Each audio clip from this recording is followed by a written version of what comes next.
Already হয়তো আপনারা সবাই জেনে গেছেন iPhone for the first time নিয়ে আসতে চলছে তাদের ফোল্ডেবল ডিভাইস এবং সেটা এই সেপ্টেম্বরেই আসার কথা রয়েছে। তবে আইফোন কি তাদের এবারের 17 প্রো ম্যাক্স থেকে 18 প্রো ম্যাক্সের ডিজাইনে কোনো নতুন নিয়ে আসতে চলছে? কী থাকবে এই স্মার্টফোনে? তাছাড়া তাদের এই ফোল্ডেবল ডিভাইসেই বা নতুন কী থাকতে চলছে যেখানে অন্য ফোল্ডেবল ডিভাইস আমরা এক্সিস্ট করতে দেখছি মার্কেটে? চলো সব কিছু জানবো এই ভিডিওতে। মোটামুটি এই মুহূর্তে একদম ক্লিয়ারলি আমরা সব কিছু জানতে পারছি এই ডিভাইসগুলোতে কী থাকতে চলছে এবারে ফাইনালি। এবং আপনার হাতে অলরেডি যদি একটা 17 প্রো ম্যাক্স থাকে তাহলে 18 প্রো ম্যাক্সে যাওয়ার প্রয়োজন আছে কিনা? তাছাড়াও শোনা যাচ্ছে দাম নাকি বাড়তে চলছে অনেকটাই। লাস্ট জেনারেশনগুলোতে আপনারা দেখে আসছিলেন আইফোন নতুন কিছু নিয়ে আসলেও দাম কিন্তু একই জায়গায় রাখছিল, বাট হয়তো সেটা আর পারছে না। স্পেক ওয়াইজ ধারাবাহিকভাবে কোনটার পরে কী থাকছে সেগুলো তো আমরা জানবোই, বাট একেবারে নতুন যে বিষয়গুলো এবারে আইফোন 17 প্রো ম্যাক্সে 18 প্রো ম্যাক্সে থাকার কথা রয়েছে সেগুলো একটু জানবো, যেগুলোর ব্যাপারে বিভিন্ন লিক অ্যান্ড রিমার রয়েছে ইন্টারনেটে। ফার্স্ট অফ অল, ম্যাক্সেভ চার্জিং টেকনোলজি ব্যবহার হতে পারে বলে শোনা যাচ্ছে এবং অলরেডি বেশ কিছু ছবি আসছে। বিষয়টা হচ্ছে আপনারা ল্যাপটপের ক্ষেত্রে অর্থাৎ অ্যাপলের যে ম্যাকবুক ওর ক্ষেত্রে আপনারা যেমনটা দেখতে পান ম্যাক্সেভ চার্জিং টেকনোলজি, ঠিক সেম জিনিসটা আইফোনের ক্ষেত্রে থাকতে পারে বলে শোনা যাচ্ছে। যদি এটা দিয়ে সত্যিই আসতো তাহলে বেশ ভালো হতো আমার মনে হয়। মানে চার্জ করাটাও অনেক বেশি সহজ দিতে হতো। এটা রেগুলার টাইপ সি বলেন, মাইক্রো ইউএসবি বলেন কিংবা লাইটনিং পোর্ট, সেগুলো চাইতে অনেক বেশি বেটার মনে হয়েছে, অন্তত আমার কাছে তো তাই লাগে। বাট কিছুদিন আগেই তো আইফোন তাদের লাইটনিং পোর্ট থেকে টাইপ সিতে আসতে বাধ্য হয়েছে। তো এই মুহূর্তে কি তারা চাইলে আবার চেঞ্জ করতে পারবে? এটা নিয়ে একটা সন্দেহ থেকেছে এবং সেই জায়গা থেকে আমার মনে হয় এমনটা না হওয়ার পসিবিলিটি অনেক বেশি। LPDDR6 এর র্যাম থাকবে, হ্যাঁ এটা সত্যি। LPDDR6 এর র্যাম A20 প্রো চিপ, যেখানে আমরা দেখতে পাই প্রিভিয়াস জেনারেশন থেকে 15% ফাস্টার অ্যান্ড 30% এফিশিয়েন্ট হতে চলছে এই এসওসি, এবং এটা 2nm এর এসওসি। সো অলরেডি আমরা যে আইফোন 17 প্রো ম্যাক্সে যে এসওসি ব্যবহার করছি সেটা যথেষ্ট পাওয়ারফুল। ওইটারই ফুল পারফরমেন্স হয়তো আমরা ব্যবহার করি না, ফুল পটেনশিয়ালে যায় না, সেই জায়গায় আমরা আরও বেশ কিছুটা ফাস্টার কিছু দেখতে চলছি। ফোনের থিকনেস, ফোনটা মোটা হচ্ছে না চিকন হচ্ছে? এতদিন পর্যন্ত আমরা নিত্য নতুন যে ফোনগুলো দেখতে পাই বিভিন্ন ব্র্যান্ড থেকে আসে, প্রত্যেকটাতে আমরা দেখি থিকনেস প্রিভিয়াস জেনারেশন থেকে কিছুটা কমানোর অ্যাটলিস্ট ট্রাই করে। বাট অ্যাপল সেখানে কি করছে? অ্যাপল এসে যে কাজটা করছে শুনুন।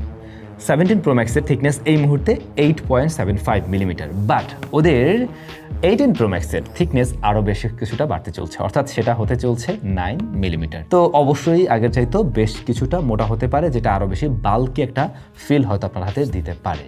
জিনিসটা আমার অন্তত হয়তো ভালো লাগবে না। কালারের ক্ষেত্রেও পাওয়া যাবে বেশ কয়েকটায়, dark grey, light blue, dark cherry and silver. WiFi 7 দিয়ে আসবে, N2 চিপ রয়েছে and C2 modem. R price যেটা শোনা যাচ্ছে প্রিভিয়াস জেনারেশন থেকে বা আমরা যে ধারাবাহিকতা দেখতাম তার থেকে $100 কিংবা $200 পর্যন্ত বাড়তে পারে। বাড়বে যতদূর সম্ভব, তবে কতটুকু বাড়বে ওটা এখন পর্যন্ত শিওর না।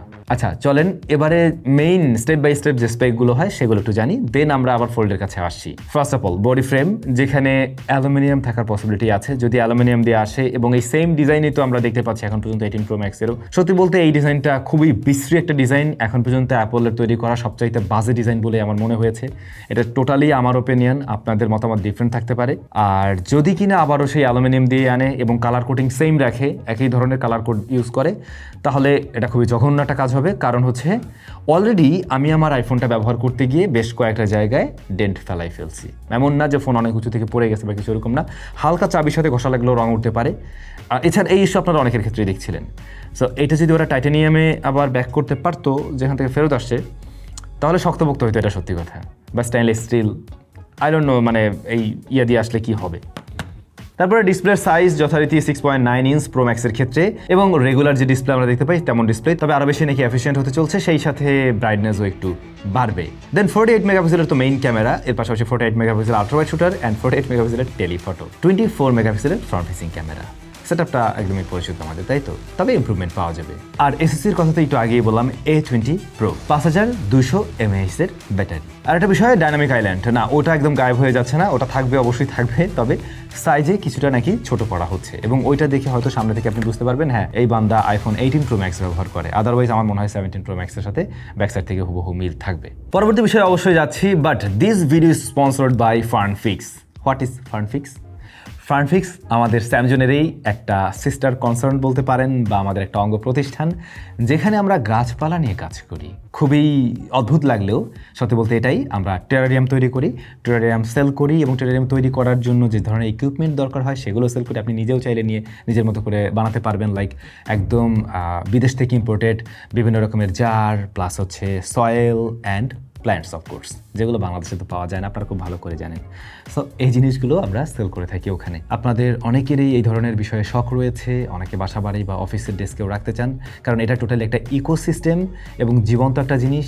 আপনি একটা বাগান একটা কাচের জারের মধ্যে রাখছেন, ব্যাপারটা ঠিক এরকম। সো ফানফিক্সে চাইলে আপনারা এগুলো নিতে পারবেন। ভিডিও ডেসক্রিপশনে লিঙ্কটিং সমস্ত ইনফরমেশন মেনশন করা আছে। আচ্ছা, এবার যদি একটু ফোল্ডের কাছে আসি, Apple for the first time তাদের ফোল্ডেবল ডিভাইস তৈরি করতে চলছে, যে স্মার্টফোনটা রেগুলার ফোল্ডের চাইতে ডেফিনেটলি আলাদা। কারণ রেগুলার ফোল্ডগুলো আমরা নর্মালি দেখতে পাই এটা রেগুলার স্মার্টফোনের মতোই, বাট খুলে ফেললে এমন একটা রেশিও দাঁড়ায় ডিসপ্লের, যে রেশিওটা আসলে আমার কাছে ইউজার ফ্রেন্ডলি মনে হয়নি। কারণ ওটা একটা স্কোয়ার শেপ ধারণ করে, যেটা আসলে খুব একটা যে কাজের হয় এমন না। ধরেন আপনি মাল্টিটাস্কিং করেন, অ্যাট এ টাইম আপনার 2-3টা উইন্ডো প্রয়োজন হয়, সেই ক্ষেত্রে আপনি মজা পাবেন, আদারওয়াইজ ওই ডিসপ্লেটা খুব একটা দারুণ লাগে না। বাট অ্যাপল যেটা করতেছে, ওরা ডিসপ্লে শেপটা মানে খোলার পরে আপনি একটা ল্যান্ডস্কেপ যে ডিসপ্লে হয় ওই ধরনের একটা ডিসপ্লে পাবেন। সো আই থিঙ্ক এটাকে অনেকটা ট্যাবের মতো করে ইউজ করা সম্ভব, যে বিষয়টা পার্সোনালি আমার কাছে ভালো লাগছে, এবং এই শেপটা বেটার। যাই হোক, ইনার ডিসপ্লে বা ভিতরের ডিসপ্লে এটা হচ্ছে 7.7 ইঞ্চ। সো এটা স্ট্যান্ডার্ড সাইজ একটা স্মার্টফোনের জন্য, ডেফিনেটলি স্ট্যান্ডার্ড সাইজ। আর সামনের উপরের যে ডিসপ্লে, যেটা মানে ফোল্ডেবল অবস্থায় যেটা থাকে আর কি, সেটা হচ্ছে গিয়া 5.3 ইঞ্চ। এটা একটু ছোটো লাগতে পারে অনেকের কাছে, অবশ্য যারা কম্প্যাক্ট ফোন পছন্দ করেন তাদের কাছে ভালো লাগার কথা মেবি। হোল পাঞ্চ ডিসপ্লে, যেটা যত সময় ভিতরের ডিসপ্লেতে, এবং বাইরেরটা আমি তো ডায়নামিক আইল্যান্ডের মতোই দেখলাম। টাচ আইডি থাকবে, টাচ আইডি অর্থাৎ ওই টাচ করে আপনি আনলক করতে পারবেন। এটা হয়তো ওদের আইপ্যাডগুলোতে যেমনটা দেয় ওরকম হওয়ার পসিবিলিটি রয়েছে।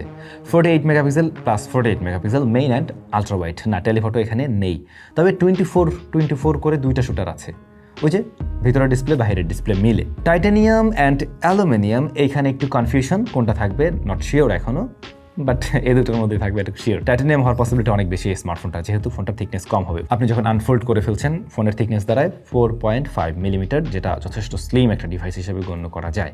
5800 mAh এর ব্যাটারি, এবং ফোল্ডেবল ডিভাইস হিসাবে হয়তো ব্যাটারিটা একটু কমই লাগতে পারে, যদিও ফোনের থিকনেসও অনেক কম। দামটা কেমন হতে পারে? এখন পর্যন্ত বিভিন্ন রিউমার যেটা সরাচ্ছে যে এটার দাম হতে পারে $2399 সো আই থিঙ্ক আপনি ক্লিয়ার দাম কতটা হতে পারে। সো আইফোন 18 Pro Max এখন পর্যন্ত যা জানা যাচ্ছে বা শোনা যাচ্ছে, দেখবেন এগুলো দিয়ে আসবে। এই মোমেন্টে এসে আমরা যা জানতে পারি মোটামুটি এই সমস্ত বিষয় থাকে। আর হ্যাঁ, ফোল্ডটা একেবারে নতুন কিছু। এবারে যদি আসল কথায় আসি, আইফোন 18 Pro Max এ যাওয়াটা আসলে যুক্তিসঙ্গত কিনা সেটা আরও ক্লিয়ারলি তো বোঝা যাবে আসলে ফোনটা হাতে আসলে আমাদের। বাট এখন পর্যন্ত আমি যা দেখছি তাতে করে খুব আহামরি লেভেলের কোনো বিগ জাম্প বা ওই ধরনের কিছু তো না। যেমন ধরুন রিয়ার প্যানেলের ডিজাইনটা অ্যাটলিস্ট ওটা চেঞ্জ করবে না বলে কোনো লাভ নেই।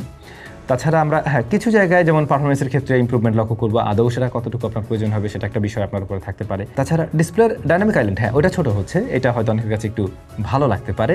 আর বাদ বাকি যে অনেক আহামরি চেঞ্জেস ক্যামেরাতে, আমার মনে হয় না যে সেরকম খুব বড় কোনো ডিল থাকবে।